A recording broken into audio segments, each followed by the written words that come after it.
banyak dilakukan oleh peneliti-peneliti luar. Misalnya kalau pernah ada yang dengar, ada seorang peneliti dari Amerika yang sampai menikah dengan ketua suku di Papua untuk mengambil ilmunya, ya, karena si peneliti itu sangat tertarik dengan obat yang selalu diminum oleh si ketua suku ini, sehingga punya harem istri yang banyak sekali. Dan penasaran, untuk sampai mengambil ilmunya itu, beliau melakukan namanya observasi klinik, menjadi probandus langsung dari si kepala suku. Itu seperti itu namanya observasi klinik. Tapi ini benar cerita loh Pak. Cerita turun-turun. Jadi itu menjadi salah satu model ya, role model terkait dengan observasi klinik. Tapi saya pun sebetulnya bisa. Misalnya dari salah satu bapak ibu di sini yang sudah praktek pengobatan di rumah, itu bisa melakukan observasi klinis internal. Apa yang perlu bapak ibu siapkan? Catatan aja. Bapak ibu membuat rekam medis sederhana terkait apa yang dilakukan setiap hari kepada pasien, dicatat dalam satu buku yang komplit. Nah ini yang kemarin sebulan yang lalu belum ada ya. Saya pulang dari Taiwan, saya ke China Medical University Bapak Ibu. Saya datang ke rumah sakit TCM-nya beliau. Jadi di China Medical University itu punya rumah sakit besar. Ada cancer institute-nya sendiri, yang satu rumah sakit itu khusus hanya menangani cancer. Ada yang diabetes dan hipertensi itu satu rumah sakit. Bahkan rumah sakit mata itu pun satu rumah sakit besar sendiri, satu gedung besar. Dan satu rumah sakit yang kemarin saya kunjungi itu TCM, Traditional Chinese Medicine ya. Nah, di bawah lantai paling bawah itu ada museumnya. Nah, di museum itu Profesor Chang, sahabat saya yang usianya tahun ini itu sudah 75 tahun. Beliau adalah Profesor Emeritus, menjelaskan kepada saya kenapa obat tradisional Cina itu sangat poten dan sangat dipercaya. Kuncinya adalah perbaikan terus-menerus, koreksi terus-menerus. Gurunya yang awal-awal suhunya yang nomor 1 menurunkan catatan kepada muridnya. Muridnya melakukan perbaikan dari catatan gurunya. Dikasih ini muntah-muntah, kemudian ditambahkan apa, diperbaiki. Oh, respon medisnya seperti ini, dicatat. Kemudian besok lagi, oh ternyata saya tambahin ini, gatal-gatal, dicatat. Oh ininya saya kurangin, ditambahin, dicatat. Jadi perbaikan terus-menerus itulah sehingga ketika turun pada si murid yang ke-7, ke-8, ke-9 itu semakin sempurna ilmunya. Gitu. Bapak Ibu bisa melakukan itu? Insya Allah. Ya. Jadi itu bisa dilakukan. Jadi jangan eman dengan ilmu, karena ilmu yang kita turunkan itu akan disempurnakan oleh yang meneruskan. Gitu. Jadi itu nanti ketika turun 2, 3, 4, 5, 10 kali, ilmu Bapak Ibu akan semakin sempurna. Kuncinya adalah pencatatan. Dan buku-buku kuno itu dipamerkan di dalam museum itu cantik sekali. Mulai dari tahun 1631 sampai sekarang. Gitu. Dari model huruf Cina kuno sampai yang sekarang sudah huruf Mandarin. Jadi itulah cerita yang saya tangkap dari profesor saya itu, dan itu sangat menarik.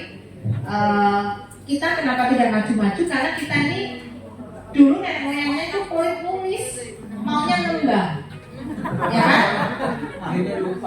Nah itu, karena kita sekarang nggak suka nembang gitu Pak. Jadi akhirnya ya hilang dengan sendirinya ilmunya. Satu itu, kedua juga kita ini selalu menulis, kalaupun menulis selalu dalam bentuk sanepan. Sanepan tahu nggak Bapak Ibu? Sanepan. Misalnya jenang gula ojo lali. Jenang gula apa? Jenang gula itu glali.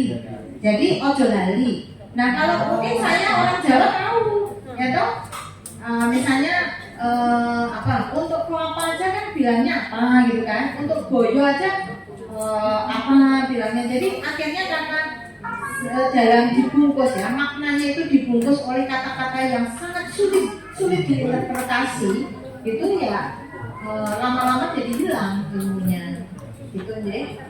Ibu, jadi kalau kita bicara peran tumbuhan dalam dunia farmasi itu betapa time consume, kemudian high invest dan effortnya luar biasa. Jadi membutuhkan waktu panjang, investasinya luar biasa besar. Mulai dari penemuan sampai nanti pengembangan secara utuh.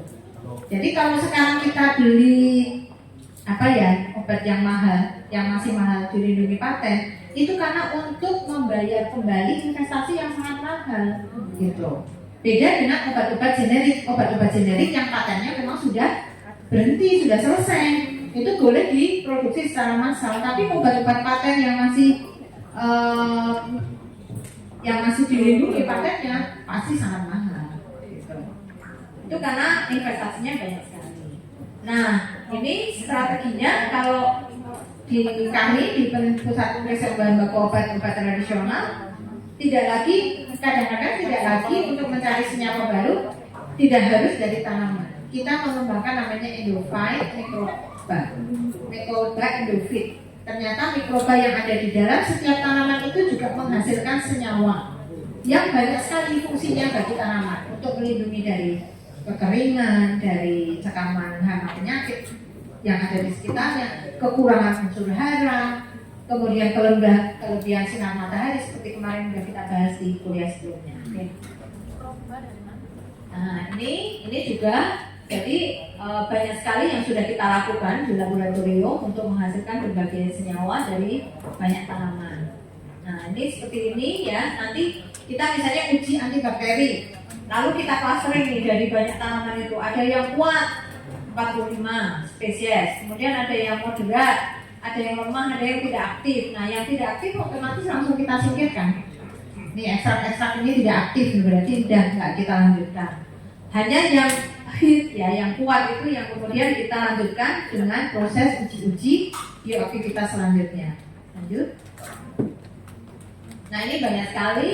Ini juga dari tumbuhan, ini sekarang dari biota laut.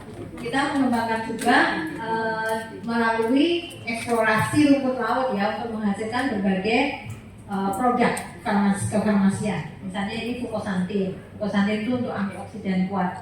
Jadi ini ada rumput laut merah, rumput laut hijau, rumput laut coklat. Kemudian di screening, ternyata yang mengandung fukosantin itu hanya yang rumput laut coklat. Nah, ini kemudian dilanjutkan lagi bagaimana mengoptimasi produksi fukosantin itu dari rumput laut coklat. Baik itu dari sisi hulunya dibudidayakan di banyak tempat, kemudian juga ditambahkan nutrisi misalnya seperti itu.